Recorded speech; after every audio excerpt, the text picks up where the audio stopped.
Do you even like pudding? Butterscotch pudding is okay. Other than that, not so much. Ah. Asses, do you even like pudding? Yes. And why is that? It's creamy. Creamy. Oh yeah. And then, what is your favorite type of pudding? Anything chocolate. Anything with chocolate in it, I bet you I'd like. Now, do you know like the specific animal they normally use for for getting pudding? Sure. All right. So the gelatin. It's gelatin. You think like Jello, right? Yeah. And so how does Jello get its jiggle? So they take a protein. It's actually from the bones and like the carcass of like pigs and cows. So it's all the tendons and the ligament. It's basically boiled down.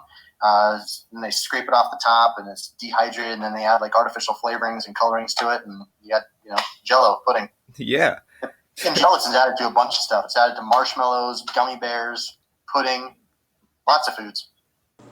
Now, if you had to change something about pudding, like even if you liked it, just what would you change about it?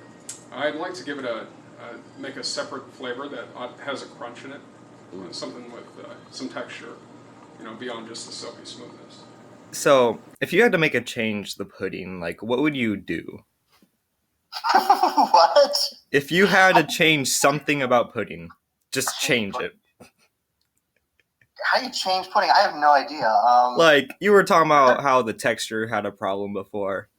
Right. You know what? I don't know. I can get past the texture. Maybe there's needs to be a more creative input with different flavors. Oh yeah. Right. I mean, beyond like a vanilla pudding, butterscotch, tapioca, what else is there?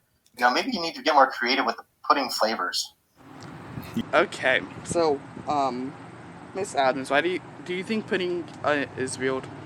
I think pudding is weird. I don't think pudding is weird at all. I think that it's a very good dessert. You can put it in cake if you wanted to. I think you can even put it in bread.